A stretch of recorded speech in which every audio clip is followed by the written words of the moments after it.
أما بعد فقد قال رسول الله صلى الله عليه وسلم لا يؤمن أحدكم حتى أكون أحب إليه من والده وولده والناس أجمعين أو كما قال عليه الصلاة والسلام۔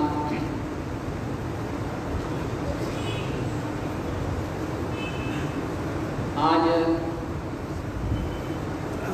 معمول کے درس سے ہٹ کر کچھ باتیں آپ حضرات کے ساتھ کرنا چاہتا ہوں۔ موجودہ حالات اور واقعات کو سامنے رکھتے ہوئے پہلی درخواست آپ حضرات سے یہ ہے کہ جو بات سننا چاہتے ہیں وہ قریب تشریف لے آئیں، اور جو سننے کے ارادے سے نہیں ہیں وہ بھلے اٹھ سکتے ہیں اور تشریف لے جا سکتے ہیں۔ کچھ باتیں سمجھنے اور سمجھانے کے لیے، کیونکہ باطل جو ہے وہ پوری قوت کے ساتھ میڈیا کا ہتھیار بھی استعمال کر رہا ہے اور طاقت اور قوت بھی استعمال کر رہا ہے، اور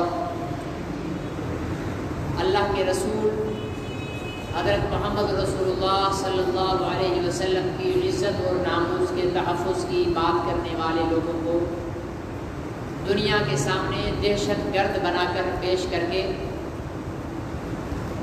اور انہیں کچلنے کی کوشش کر رہے ہیں۔ بدقسمتی سے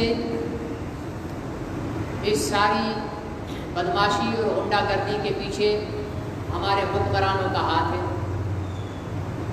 انہوں نے ایک ماحول کھڑا کیا اور اس ماحول کے اندر بدامنی پیدا کی، پھر اس بدامنی کو کچلنے کی آڑ کے اندر ان لوگوں نے غلامان محمد صلی اللہ علیہ وسلم کا قتل عام شروع کر دیا۔ آج تاریخ اپنے آپ کو دہرا رہی ہے۔ 1953 میں بھی لاہور کی سڑکوں پر ختم نبوت کا نعرہ لگانا جرم تھا، لیکن الحمدللہ 30,000 مسلمانوں نے اپنی جانیں قربان کر کے ختم نبوت کے علم کو بلند رکھا اور حکومت کو غلامان محمد کے سامنے گھٹنے ٹیکنے پڑے۔ آج پھر وہ ماحول بنایا گیا ہے کہ تاجدار ختم نبوت کا نعرہ جرم بنایا جا رہا ہے اور اس نعرہ لگانے والوں کو کچلنے کی کوشش کی جا رہی ہے۔ میں بغیر کسی جذبات کے اور بغیر کسی جوش میں آئے وقت کے حکمرانوں کو خیر خواہانہ مشورہ دیتا ہوں کہ ہتھیار ڈال دو، گھٹنے ٹیک دو۔ غلامان محمد سے مقابلہ پاکستان کی تاریخ میں آج تک کسی کو کامیابی حاصل نہیں دلا سکا ہے۔ ابھی کچھ دیر پہلے میں ایک تصویر دیکھ رہا تھا، پاکستان کا تیسرا گورنر جنرل تھا ملک غلام محمد۔ اس بدبخت انسان نے وصیت یہ کر رکھی تھی کہ مجھے سعودی عرب میں مدینہ منورہ یا مکہ مکرمہ میں دفن کیا جائے۔ 53 کی جب تحریک چلی اس وقت پاکستان کا وزیر خارجہ تھا ظفر اللہ خان قادیانی، اور اس وقت تک قادیانیوں کو غیر مسلم اقلیت قرار نہیں دیا گیا تھا۔ تو مسلمانوں نے اور فوج کے اندر بڑے بڑے عہدوں پر قادیانی موجود تھے، تو اس وقت مسلمانوں نے 3 مطالبات پر تحریک شروع کی۔ پہلا مطالبہ تھا کہ ظفر اللہ قادیانی کو وزارت خارجہ کے عہدے سے ہٹا دیا جائے، جتنے بھی اعلیٰ عہدوں پر قادیانی موجود ہیں ان کو ان عہدوں سے ہٹایا جائے، اور قادیانیوں کو غیر مسلم اقلیت قرار دیا جائے۔ لیکن اس وقت کی حکومت نے اس تحریک کو سیاسی تحریک سمجھ کر کچلنے کی کوشش کی۔ امیر شریعت سید عطا اللہ شاہ بخاری رحمۃ اللہ علیہ سید ابو الحسنات بریلوی رحمۃ اللہ علیہ، مظہر علی اظہر، مظفر علی شمسی، ثناء اللہ امرتسری اور پروفیسر عبد الغفور، مولانا ابو الاعلیٰ مودودی، بڑے بڑے پاکستان کے پائے کے علماء کو، شاہ احمد نورانی، علامہ عبدالستار خان نیازی رحمۃ اللہ علیہ، ان سب کو گرفتار کر کے اور تحریک کو کچلنے کی کوشش کی، اور پاکستان کے بڑے شہر لاہور کے اندر منی مارشل لا لگا دیا گیا اور قادیانی فوجی افسران کے حوالے کر دیا گیا شہر کو۔ مسلمان صبح سے شام تک ٹولیوں میں لاہور شہر میں نکلتے، ٹولیاں بنا کر، اور ختم نبوت زندہ باد کے نعرے لگاتے، اور قادیانی فوجی افسران ان نعرے لگانے والوں کو گولیاں لگا کر شہید کر دیتے۔ 30,000 مسلمان غیر سرکاری رپورٹ کے مطابق اور سرکاری رپورٹ کے مطابق 10,000 مسلمان صرف لاہور کے اندر شہید کیے گئے تھے 1953 کی تحریک کے اندر۔ اس لیے اگر حکمران یہ سمجھ رہے ہیں کہ 150 آدمی انہوں نے غلامان محمد کے لاہور کے اندر شہید کر دیے ہیں تو ہمارے حوصلے دب گئے، یا ہم ڈر گئے، یا ہم گوشہ نشین ہو گئے، یا تسبیح اور مسلح لے کر بیٹھ گئے، ایسی کوئی بات نہیں ہے۔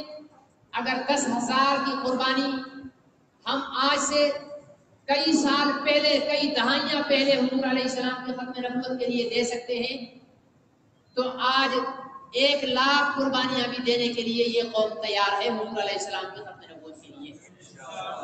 اس لیے عمران خان اور شیخ رشید اور عثمان بزدار تسلی جمع خاطر رکھیں، آپ لوگوں کی گولیاں ختم ہو جائیں گی، آپ لوگوں کے سپاہی تھک جائیں گے، لیکن یاد رکھیے محمد عربی صلی اللہ علیہ وسلم کی ختم نبوت کے تحفظ کرنے والوں کے سینے ختم نہیں ہوں گے۔ یہ امت کی تاریخ بتاتی ہے۔ حضور علیہ السلام کا تعلق امت کے ساتھ اور ایک مسلمان کلمہ پڑھنے والے کا تعلق نبی پاک صلی اللہ علیہ وسلم کے ساتھ، یہ عقل میں آنے والی چیز نہیں ہے۔ دنیا کی ہر چیز کو آپ عقل میں پرکھ سکتے ہو، ہر چیز کو عقل اور شعور کے اندر پرکھ سکتے ہو، لیکن محبت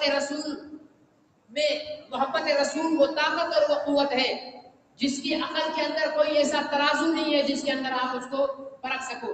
میں ابھی کچھ دیر پہلے ایک ویڈیو دیکھ رہا تھا، لاہور کے غالباً رحمت للعالمین مسجد ہے، رحمت للعالمین مسجد میں شہداء کی لاشیں بھی پڑی ہوئی ہیں اور وہیں پر غلامان محمد زخمی حالت میں بھی پڑے ہوئے ہیں۔ وہاں ایک نوجوان باریش مسکراتا ہوا چہرہ، اس کی ساری ٹانگ میں بست اترا ہوا ہے، گولیوں کا بست اتارا گیا ہے، لیکن وہ مسکراتے ہوئے حکمرانوں کو مخاطب کرتے ہوئے کہہ رہا ہے کہ تم لوگوں نے میرے ساتھ ناانصافی کی ہے، میں تو گھر سے نکلا تھا سینے پر محمد عربی کے نام پر گولی کھانے کے لیے، تم نے مجھے ٹانگ پر گولی مار دی ہے، مجھے افسوس ہو رہا ہے۔ جس قوم میں ایسے دلیر اور بہادر موجود ہوں اس قوم کو آپ کبھی شکست نہیں دے سکتے۔ عمران خان صاحب، آپ کے ساتھ میں اس بحث میں نہیں جاتا کہ تحریک لبیک پاکستان کو کس نے کھڑا کیا، کس نے نہیں کھڑا کیا، کس کے اشاروں پر، ہر ایک کا اپنا اپنا۔ میں صرف اتنا جانتا ہوں کہ محمد عربی صلی اللہ علیہ وسلم کی عزت اور ناموس کے لیے کوئی بھی شخص میدان میں آئے گا، ہم اس کی جوتیاں اپنے سر پر اٹھانے کو سعادت سمجھتے ہیں، چاہے وہ کسی کے اشاروں پر کر رہا ہو یا اپنی منمانی طور پر کر رہا ہو، ہمارے لیے وہ سروں کا تاج ہے۔ لہذا حکومت وقت اس دنیا کی تاریخ میں 2 مرتبہ توہین رسالت کا اعلان کیا گیا۔ ایک مرتبہ تب جب آپ لوگوں کی ٹوٹی پھوٹی خلافت عثمانیہ ترکی کے اندر موجود تھی اور خلیفہ عبد الحمید موجود تھا، مسلمانوں کا خلیفہ عبد الحمید۔ اس وقت بھی فرانس نے ایک اسٹیج شو کیا تھا، اسٹیج شو سمجھتے ہو نا، ڈرامہ جو کرتے ہیں، اسٹیج شو کرنے کا اعلان کیا تھا، اور اس اسٹیج شو کے اندر محمد عربی صلی اللہ علیہ وسلم کی توہین کرنے کا اعلان کیا گیا تھا۔ اس وقت جب مسلمان خلیفہ کو بتایا گیا کہ جناب فرانس نے یہ حرکت کی ہے اور وہ یہ اسٹیج شو کرنے جا رہا ہے، تو خلیفہ عبدالحمید نے اسی وقت فرانس کے سفیر کو بلایا اور اس کے ہاتھ پیغام بھیجا کہ ہم آپ کو یہ نہیں کہہ رہے کہ اس کو روکو یا اس کو بند کرو، ہم آپ کے ملک پر حملہ کرنے کے لیے اپنی فوجوں کو تیار کرنے کا حکم دے رہے ہیں۔ یہ ایک مسلمان حاکم نے یہ بات فرانس کے سفیر کے ذریعے فرانس کے حکمرانوں کو پہنچائی۔ جب فرانس کے حکمرانوں کو یہ بات پہنچی کہ مسلمانوں کی فوج اور سپاہ تیار ہو کر محمد عربی صلی اللہ علیہ وسلم کی عزت اور ناموس کا انتقام لینے کے لیے ہم پر حملہ آور ہونے والی ہے، تو فرانس کے حکمرانوں نے اسی وقت فوری طور پر اپنے نمائندے بھیجے اور خلیفہ عبدالحمید سے درخواست کی کہ ہمیں معاف کیا جائے، ہم نے یہ پروگرام کرنے کا فیصلہ ختم کر دیا ہے اور اب یہ پروگرام نہیں کیا جائے گا۔ ایک گولی نہیں چلی، ایک سپاہی نہیں شہید ہوا، صرف ایمان کی قوت کی ضرورت تھی۔ شیخ رشید، مجھے تو اس کے ایمان پر بھی ابھی شک ہونے لگا ہے۔ کل یہ کہہ رہا تھا ایک انٹرویو میں کہ میں ناموس رسالت کے لیے 100 وزارتیں قربان کر سکتا ہوں لیکن ملک کو قربان نہیں کر سکتا۔ میں کہتا ہوں عقل کے اندھے، تو پاکستان ایک چھوٹے سے خطے کی بات کرتا ہے، اس زمین جیسی 7 زمینیں اور بھی آ جائیں، محمد عربی کے قدموں کے نیچے سے اٹھنے والی گرد و غبار کے ایک ذرے پر قربان کر دیں گے، ہمیں فخر ہوگا۔ تو پاکستان کی بات کرتا ہے، محمد عربی کے مقابلے میں پاکستان کی حیثیت کیا ہے؟ ایک نہیں، کروڑوں پاکستان اور ان کے حکمران محمد عربی صلی اللہ علیہ وسلم کی عزت اور ناموس کے تحفظ کے لیے قربان کرنا ہم سعادت سمجھتے ہیں۔ صحیح ہے یا غلط ہے؟ یا شیخ رشید والی بات صحیح ہے؟ جو شخص یہ سمجھے کہ میں ہر چیز ناموس رسالت پر وطن کو اہمیت دے، میری نظر میں وہ مسلمان باقی نہیں رہتا۔ کیوں؟ حضور علیہ السلام نے فرمایا لا یؤمن احدکم حتی اکون احب الیہ من والدہ وولدہ والناس اجمعین، تم میں سے کوئی شخص تب تک مومن نہیں ہو سکتا جب تک کہ وہ مجھ سے پیار نہ کر لے۔ کتنا پیار؟ فرمایا اپنے باپ دادا سے زیادہ اور اپنی اولاد سے زیادہ اور دنیا کے ہر انسان سے زیادہ جب تک وہ مجھ سے پیار نہیں کر لیتا تب تک وہ مومن نہیں ہے۔ شیخ رشید کو پاکستان نبی کی عزت سے زیادہ پیارا ہے، اس لیے شیخ رشید میں فتویٰ دیتا ہوں کہ وہ مومن نہیں ہے۔ نکاح تو اس کے پاس ہے نہیں، ساری زندگی تو اس نے زنا میں گزاری ہے، ٹھیک ہے نا؟ شادی کی اس نے شیخ رشید؟ راولپنڈی کے بازار حسن کا سب سے بڑا گراہک تو یہی ہے، ٹھیک ہے نا جی؟ اس سے کسی صحافی نے پوچھا کہ جناب آپ شادی کیوں نہیں کر لیتے ہو، تو اس کی بے غیرتی والا جواب سنیے۔ ہر انسان کی بات کرنے کے انداز سے اس کی نیچر اور اس کی فطرت کا اندازہ لگ جاتا ہے۔ کبھی بھی شریف انسان سے پوچھو گے نا بھائی آپ شادی کیوں نہیں کرتے ہو، وہ کہے گا یار گنجائش نہیں ہے، پیسے ہوں گے تو کر لوں گا، یا کہے گا یار مناسب رشتہ نہیں مل رہا میں کر لوں گا، یا کہے گا یار میں ہوں ہی کھدڑا اس لیے میں نہیں کر سکتا ہوں، ٹھیک ہے نا؟ یہی کہے گا نا شریف انسان۔ لیکن شریف انسان کوئی یوں نہیں کہے گا۔ شیخ رشید سے کہا گیا کہ آپ شادی کیوں نہیں کر لیتے ہو، تو اس نے کہا کہ جب بازار سے دودھ مل جاتا ہے تو گھر میں بھینس پالنے کی ضرورت کیا ہے؟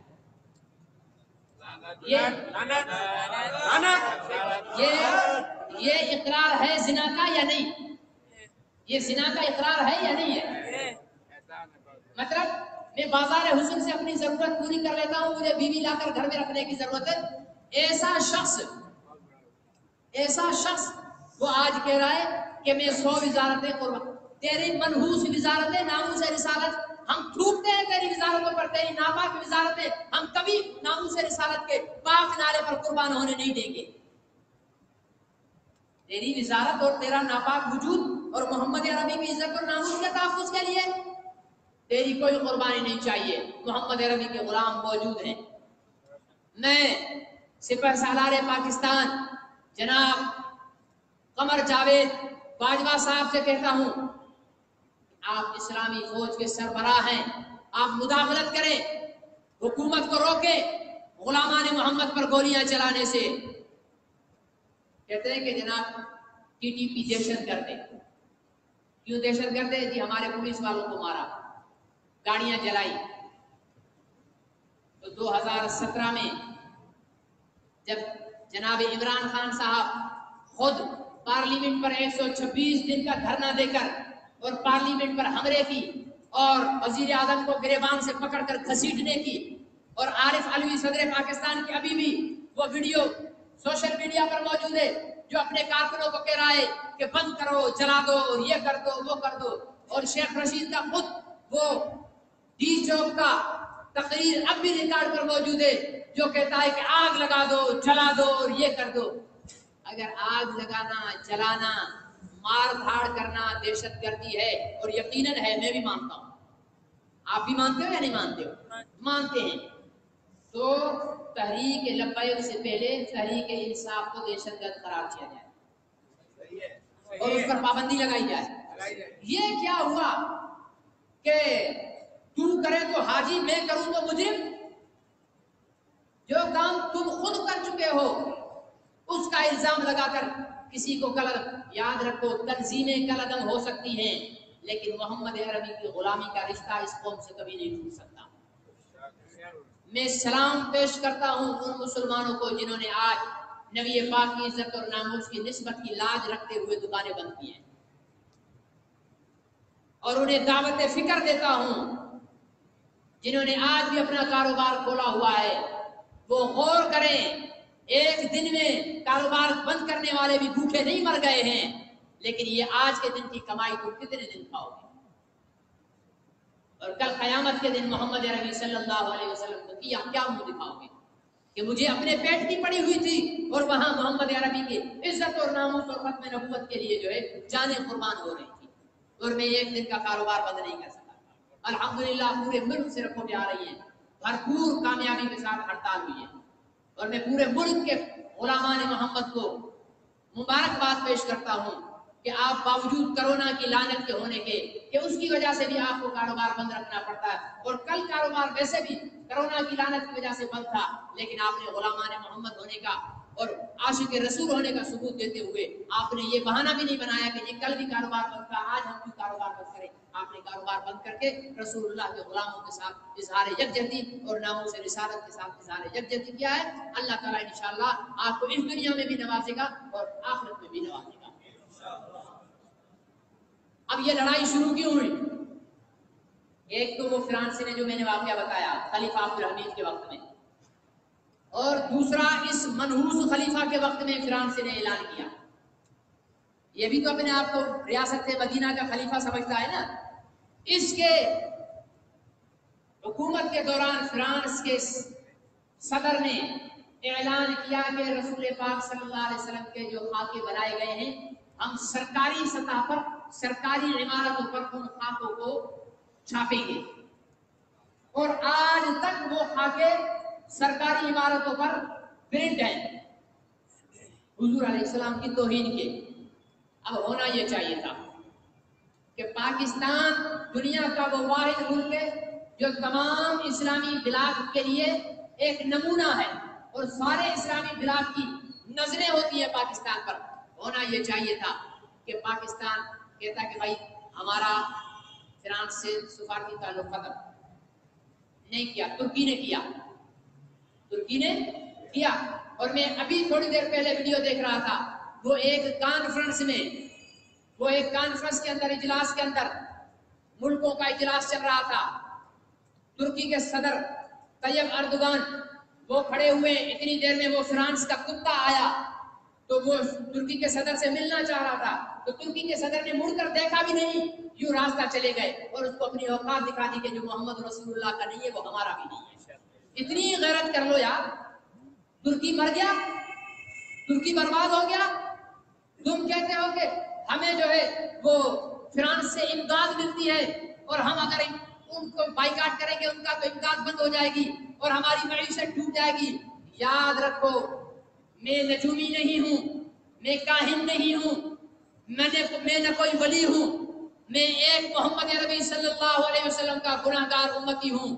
اگر تم پاکستان کی معیشت کو مضبوط کرنے کے لیے فرانس کے سفیر کو واپس نہیں بھیج رہے ہو اور پاکستان کی معیشت کو ناموس رسالت پر ترجیح دے رہے ہو، میرے الفاظ نوٹ کر لینا، میں رہوں یا نہ رہوں، آنے والے وقت میں پاکستان پر معیشت کی وہ تباہ کاریاں آئیں گی کہ حکمران بھی گلی کوچوں میں جو ہے وہ کٹورے لے کر بھیک مانگ رہے ہوں گے۔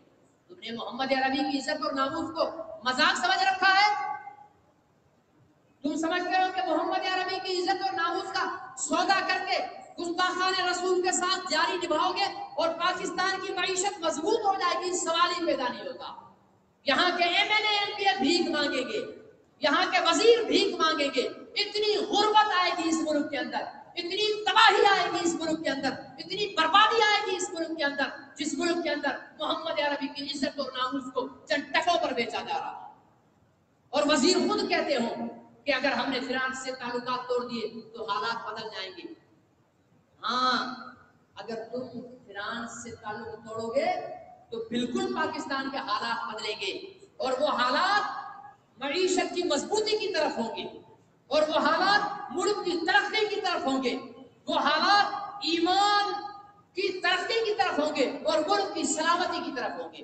لیکن تمہاری ضد کی وجہ سے جو کچھ ہو رہا ہے اور جو آئندہ ہوگا، میں بحیثیت مسلمان ہونے کے اور وزیر اعظم صاحب بحیثیت تمہاری رعیت ہونے کے، رعایا ہونے کے، مجھے آپ سے بولنے کا حق ہے کہ خدا کے واسطے محمد عربی صلی اللہ علیہ وسلم کے ناموس کے ساتھ کھلواڑ بند کرو۔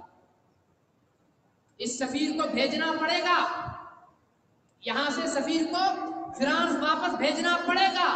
اب کب بھیجتے ہو؟ ذلیل ہو کر بھیجتے ہو یا عزت کے ساتھ بھیجتے ہو؟ یہ فیصلہ آپ لوگوں نے کرنا ہوگا، حکمران۔ لیکن میرے بھائیوں، ہمیں اپنے حوصلے مضبوط رکھنے چاہیے۔ یہ بریلوی دیوبندی کے چکر میں مت پڑو۔ نبی کی غلامی سب سے اونچا رشتہ ہے۔ جو دیوبندی ہو کر نبی پاک کی عزت اور ناموس میں سستی کر رہا ہے، اس سے 1000 درجہ میرا وہ بریلوی بھائی میرے لیے قابل احترام ہے جو نبی پاک کی عزت اور ناموس کے لیے میدان میں نکلا۔ اس لیے کہ میں تو دیوبندی میں اس لیے ہوں کہ دیوبندیت عشق رسول سکھاتی ہے، لیکن اگر کوئی دیوبندی ہو کر نبی کی عزت اور ناموس کے تحفظ میں سستی اور کاہلی کرتا ہے تو میرے لیے وہ کوئی معنی نہیں رکھتا۔ میرے لیے وہ بریلوی، وہ اہل حدیث، وہ ہر دوسرا مسلمان فرقے کا وہ میرے لیے قابل احترام ہے جو نبی کی عزت اور ناموس کے لیے غیرت کا مظاہرہ کرتا ہے۔ ہمارا کیا رشتہ؟ ہم نے آج سے پہلے کبھی نہ مرحوم خادم حسین رضوی کو جانا تھا نہ اس کے بیٹے کو۔ ہمارا ان سے کوئی رشتہ نہیں ہے۔ آپ کا رشتہ ہے بھائی؟ نہیں، ہمارا رشتہ لا الہ الا اللہ محمد رسول اللہ کے نعرے کا ہے۔ ہمارا رشتہ حضور علیہ السلام کے خط۔ اور ایک بات بتاؤں، بریلوی مسلک کے اندر مولانا خادم حسین رضوی رحمۃ اللہ علیہ وہ واحد عالم دین ہیں جنہوں نے تاجدار ختم نبوت کے نعرے کو عام کیا ہے۔ مولانا خادم رضوی سے پہلے بریلوی مسلک میں یہ نعرہ اتنا نہیں لگتا تھا، آپ تاریخ اٹھا کر دیکھ لو۔ لیکن آج محفل میلاد ہو، 11ویں شریف کی محفل ہو یا کوئی بھی محفل ہو، ہر جگہ پر تاجدار ختم نبوت زندہ باد کا اگر نعرہ لگ رہا ہے تو اس کا کریڈٹ علامہ خادم حسین رضوی پر ہو جاتا ہے۔ تو میرے عزیز دوست اور محترم بزرگوں، حوصلے ہارنے کی ضرورت نہیں ہے۔ آپ یہ عزم اور ارادہ کر لو، ہم اللہ سے امتحان مانگتے نہیں ہیں، ٹھیک ہے؟ ہم یہ نہیں کہہ رہے کہ اللہ ہمیں بھڑا دے، ہم اللہ سے کچھ امتحان نہیں مانگتے، اس لیے کہ یہاں لڑنے کا مطلب یہ ہے کہ مسلمان مسلمان سے ہی لڑے۔ سامنے فوج مسلمان، سامنے رینجرز مسلمان، سامنے پولیس مسلمان، لیکن قادیانی وہ حرام زادہ تخم ہے جو مسلمان کو آپس میں لڑا دیتا ہے مسلمان کے ساتھ۔ کچھ بعید نہیں ہے کہ ان دھرنوں کے اندر خود قادیانی بیٹھ کر انہوں نے پتھر لگائے ہو اور گاڑیوں کو آگے لگائی ہو۔ نام تو ٹی ٹی پی کا آئے گا نا، اس کا تحریک لبیک کا آئے گا، لگا دیا، کسی قادیانی کی پیشانی پر تو نہیں لکھا ہوا۔ کوئی بعید نہیں ہے کہ قادیانیوں نے پولیس والوں کو پکڑ کر ڈنڈے مارے ہوں اور نعرے لگا رہے ہوں لبیک لبیک لبیک یا رسول اللہ، کسی کی پیشانی پر تو نہیں لکھا ہوا۔ فائدہ اس سے قادیانیوں کو ہوا ہے۔ اگر پولیس والا بھی مرا ہے، تو فائدہ مسلمان پولیس والا قتل ہوا تو بھی فائدہ قادیانیوں کو ہوا، اور ادھر سے کوئی عام مسلمان شہری قتل ہوا تو بھی فائدہ قادیانی کو ہوا۔ وہ کہتے ہیں نا کہ ہندو کے گھر میں سانپ گھس آیا تو ہندو کے بیٹے نے کہا کہ ابا بس سانپ آ گیا ہے مارو، تو بیٹے نے بولا، ابا نے بولا بیٹا یہ ڈنڈا اٹھا کر مسلمان نوکر تھا ان کا، کہا مسلے کو بول کہ سانپ کو مارے، مسلے کو بول کہ سانپ کو مارے۔ مسلمان نے سانپ مار دیا تو بعد میں بیٹا پوچھنے لگا باجی یہ کام تو میں بھی کر سکتا تھا، کہنے لگا تو سمجھا نہیں، سانپ بھی ہمارا دشمن، مسلہ بھی ہمارا دشمن، سانپ مر گیا تو ہمارا دشمن مر گیا، اگر یہی سانپ مسلے کو ڈنک مارتا وہ مر جاتا تو بھی ہمارا دشمن، تجھے کیوں قربانی میں لگاؤ؟ قادیانی یہ کام کرتے ہیں، پولیس مرے فوج مرے تو بھی ان کی دشمن، مسلمان مرے تو بھی ان کی دشمن۔ لیکن ہم بغیر کسی خوف کے ببانگ دہل اس بات کا اعلان کرتے ہیں کہ ہم اس ملک میں نبی پاک کی عزت اور ناموس کی بالادستی چاہتے ہیں، اور اس بالادستی کے لیے ہمیں کوئی بھی قربانی دینی پڑی، کسی بھی حد تک جانا پڑا، ہم جانے کے لیے تیار ہیں انشاءاللہ۔ صحیح ہے یا غلط ہے؟ یہ پیٹرول کی مہنگائی کا مسئلہ نہیں ہے، یہ آٹے چینی کی مہنگائی کا مسئلہ نہیں ہے، یہ مسلمان کے رگوں میں دوڑنے والے خون میں محمد محمد محمد بھرا ہوا ہے، ان کی دلوں میں محمد لکھا ہوا ہے، سمجھے نا جی؟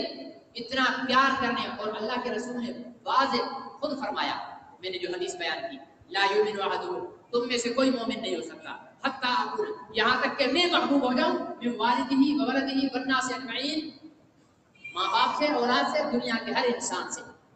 اب آپ بتاؤ، ایک سوال کا جواب دو، جب حضور علیہ السلام نے فرمایا کہ تم میں سے کوئی مومن نہیں ہو سکتا، تو وہ سامنے تم کون تھے؟ بولتے نہیں ہو، صحابہ تھے نا۔ میں بھی تو بول رہا ہوں یار، روزہ میرے کو بھی ہے، کوئی بات نہیں، اگر آج کے دن تھوڑا دور آپ بول گئے تو وہ سامنے کون بیٹھے ہوئے تھے؟ صحابہ بیٹھے ہوئے تھے۔ اب مجھے بتاؤ، صحابہ میں کوئی بے نمازی تھا؟ صحابہ میں کوئی داڑھی بوڑھا تھا؟ صحابہ میں کوئی زکات نہ دینے والا تھا؟ صحابہ میں کوئی روزہ چور تھا؟ نہیں۔ صحابہ میں کوئی حج چھوڑنے والا تھا؟ صحابہ کا ایمان کتنا مقدس، وہ نمازی، وہ روزے دار، وہ حاجی، وہ مجاہد، وہ غازی، وہ قرآن کے قاری، وہ قرآن کے عالم، ان صحابہ کو حضور علیہ السلام فرما رہے کہ لا یؤمن، مطلب تم تب تک مومن نہیں ہو سکتے ہو بھلے نمازیں پڑھو، تم تب تک مومن نہیں ہو سکتے ہو بھلے روزے رکھو، تم تب تک مومن نہیں ہو سکتے ہو بھلے جہاد کرو، تم تب تک مومن نہیں ہو سکتے ہو بھلے تبلیغ کرو، تم تب تک مومن نہیں ہو سکتے ہو بھلے میرے پیچھے نمازیں پڑھتے جاؤ، حتی اکون احب الیک، یہاں تک کہ میں تمہیں پیارا ہو جاؤں۔ نبی کے پیار کے بغیر اللہ کو تیری میری نماز کی کوئی ضرورت نہیں ہے۔ اس غلط فہمی میں مت رہنا کہ میں تو رمضان کے علاوہ بھی رات کو 4 بجے اٹھ کر تہجد پڑھتا ہوں اور میری پیشانی پر محراب ہے، میں تو 100 دفعہ جو ہے 1000 دفعہ روزانہ درود پڑھتا ہوں۔ ارے اس درود کا کیا ہے جب نبی کو گالی ملے، نبی کی توہین ہو، نبی کے غلاموں پر گولیاں چلے، تیرے سینے میں درد بھی نہ اٹھے تو وہ درود کس کام کا ہے تیرا؟ محبت اپنے دلوں میں پیدا کرو۔ اور میں بہت خوش ہوں اس بات پر کہ بغیر کسی لیڈ کے، بغیر کسی کے سوشل میڈیا پہ جاؤ، غلامان محمد بھرے پڑے ہیں اور ان کی بدماشی کے خلاف آواز بلند کر رہے ہیں، آواز بلند کر رہے ہیں۔ دبنا نہیں ہے، جھکنا نہیں ہے۔ مرنے کا ایک دن متعین ہے، جو دن مرنے کا لکھا ہے پوری دنیا مل کر نہیں بچا سکتی، اور جو دن نہیں لکھا ہے پوری دنیا مل کر نہیں مار سکتی ہے۔ چور بھی تو چوری کے جرم میں جیلوں میں پڑے ہیں، نہیں پڑے ہیں؟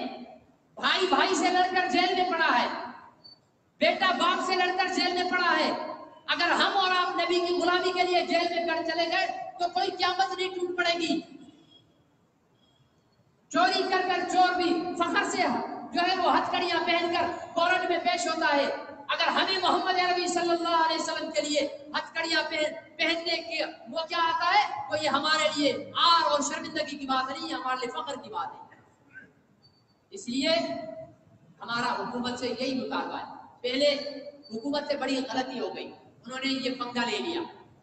اگر یہ پنگا نہیں لیتے تو شاید فرانسی سفیر کو کچھ اور وقت مل جاتا کہ تحریک لبیک والوں کے ساتھ چلتی رہتی، بات چلتی رہتی 3 مہینے کا خود ٹائم دیا، 20 اپریل کو وہ ٹائم ختم ہو رہا ہے، ٹھیک ہے جی، 20 اپریل کو وہ ٹائم ختم ہو رہا ہے، اور سعد رضوی نے اعلان کیا کہ اسی ٹائم پر جو ہے وہ ان کو سفیر کو نکالو۔ حکومت نے پھر ٹال مٹول شروع کر دی کہ نہیں ابھی نہیں نکالتے، عید کے بعد نکالیں گے، عید تک وہ کیا دو۔ تو اس نے کہہ دیا سعد رضوی نے کہ اگر آپ بات معاہدے کے خلاف ورزی کرتے ہو کہ ہم دھرنا دیں گے۔ انہوں نے اٹھا کر سعد رضوی کو گرفتار کر لیا۔ تو کسی پارٹی کے لیڈر کو گرفتار کرو گے تو اس کے کارکنوں میں اشتعال پیدا ہوگا، اور ان کا جائز مطالبہ ہے، جائز مطالبہ ہے، وہ غلط مطالبہ تو نہیں ہے۔ تم اپنوں میں گولیاں برسا رہے ہو اور کشمیر پلیٹ میں رکھ کر انڈیا کے ساتھ مذاکرات کر کے اس کو بے شرم نہیں آتی ہے؟ جس سے تم لوگوں کو لڑنا چاہیے، وہاں تمہاری بندوقوں میں جو ہے زنگ پڑ جاتا ہے، اور اپنے مسلمانوں پر گولیاں چلاتے ہوئے جو ہے تمہاری بندوقیں بڑی تیز کام کر رہی ہے۔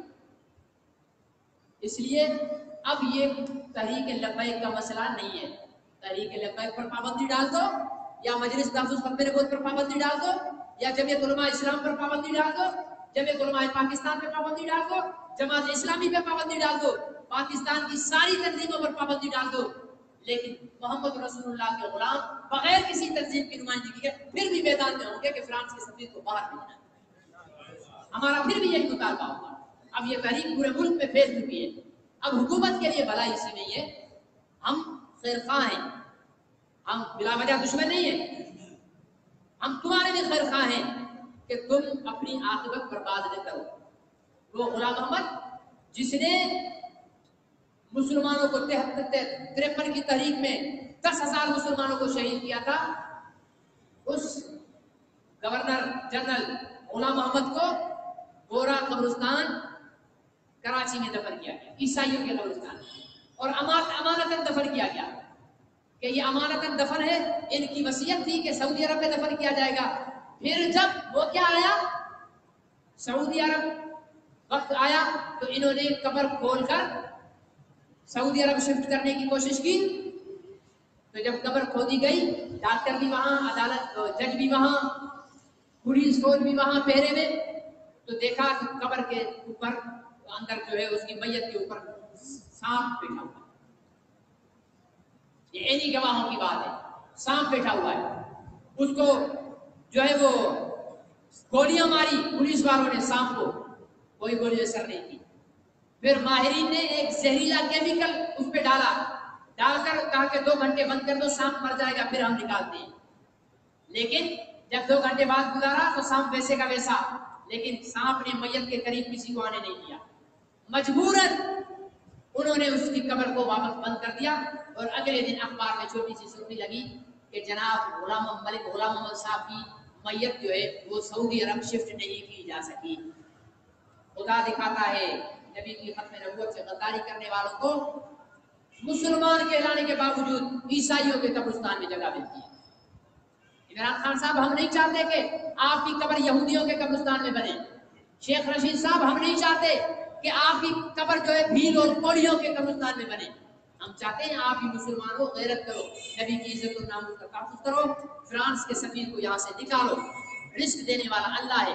تمہارے لیے پارلیمنٹیرین کہہ رہے ہیں پارلیمنٹ میں کھڑے ہو کر کہ فرانس کے سفیر کو نکالو، وہ جتنی امداد دیتا تھا ہم اپنی پراپرٹیاں بیچ کر بھی تمہیں وہ فنڈ جمع کرائیں گے، اور اگر ہم پر بھی کوئی رکھا گیا اس مد میں تو ہم بھی حکومت کو جمع کرائیں گے نہیں کرائیں گے؟ ہم اپنی اوقات کے مطابق جمع کرائیں گے۔ تم سفیر کو نکالو تو صحیح یہاں سے، ہم تمہارے ساتھ کھڑے ہوں گے، ہم تمہارے شانہ بشانہ کھڑے ہوں گے۔ تم رسول اللہ کی غلامی کا حق ادا کرو۔ اللہ تعالیٰ مجھے اور آپ کو رسول پاک صلی اللہ علیہ وسلم کی غلامی کرنے کی توفیق نصیب فرمائے۔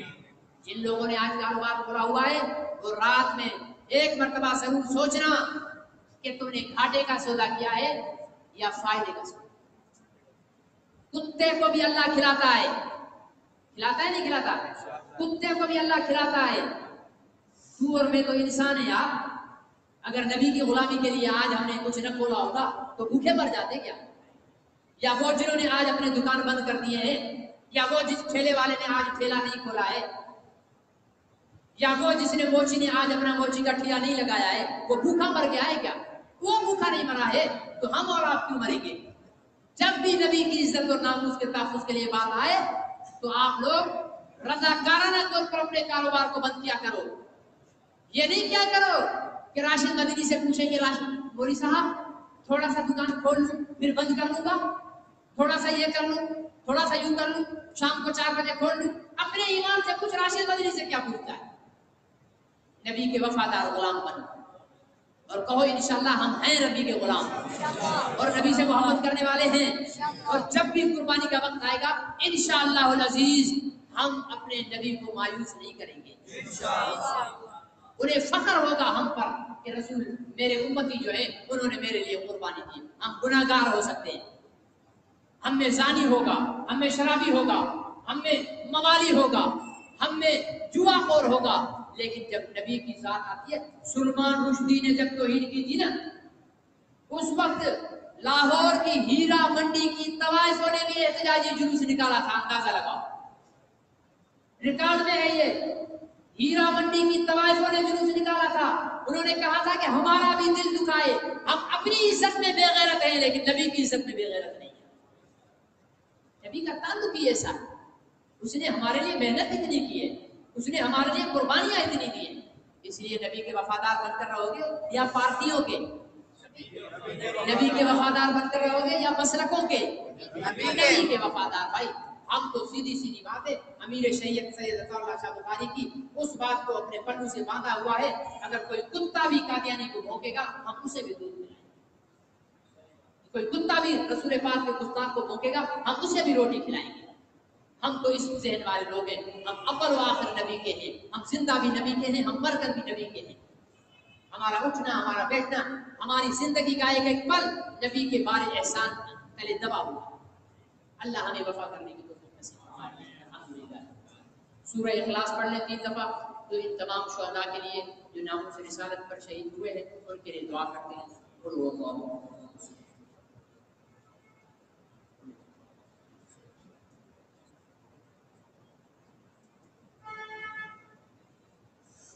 یا اللہ پاکستان میں ناموں سے رسالت کے عنوان پر جتنے بھی ظالم اور جابر حکمرانوں نے مسلمانوں کو غلامان محمد کو شہید کیا ہے ان کی شہادت کو اپنی بارگاہ میں شرف قبولیت عطا فرما. یا اللہ ان کی درجات کو بلند فرما. یا اللہ ان کو حضور علیہ السلام کے سامنے قیامت کے دن سرخرو فرما. یا اللہ جتنے ہمارے مسلمان بھائی اس تحفظ ناموں سے رسالت کی جنگ کے اندر زخمی ہو گئے ہیں یا اللہ انہیں جلد شفا یاب فرما. یا اللہ جتنے قید ہیں ان کو رہائی نصیب فرما. یا اللہ ہمارے حکمرانوں کو شرم اور حیا عطا فرما. یا اللہ انہیں سمجھ عطا فرما، انہیں دانائی اور حکمت کے ساتھ مسئلے کو حل کرنے کی توفیق نصیب فرما. یا اللہ پوری امت کو ناموں سے رسالت کے عنوان پر ایک پلیٹ فارم پر جمع فرما. یا اللہ ہمارے حال پر رحم فرما. یا اللہ حضور علیہ السلام کی ختم نبوت اور ناموں سے رسالت کے تحفظ کے لیے زندگی کے آخری لمحے تک لڑنے کی سعادت نصیب فرما. زندگی کے آخری لمحے تک ناموس رسالت کا دفاع کرنے کی سعادت نصیب فرما. ختم نبوت کا دفاع کرنے کی سعادت نصیب فرما. گستاخان رسول اور قادیانی اور گوہر شاہی یا اللہ اس قسم کے توہین رسالت کرنے والے فطروں کا مقابلہ کرنے کی زندگی کے آخری لمحے تک توفیق نصیب فرما. ثابت قدم فرما، استقامت عطا فرما، استقامت عطا فرما. حوصلوں کو بلند فرما، حوصلوں کو مضبوط فرما. ربنا آتنا فی الدنیا حسنہ وفي الآخرة حسنة وقنا عذاب النار وقنا عذاب القبر وقنا عذاب الحشر وقنا عذاب الحساب وادخلنا الجنة مع الأبرار يا عزيز يا غفار يا رب العالمين. ربنا تقبل منا إنك أنت السميع العليم وتب علينا يا مولانا إنك أنت التواب الرحيم. سبحان ربك رب العزة عما يصفون وسلام على المرسلين والحمد لله رب العالمين. وصلى الله تعالى على نبينا محمد وآله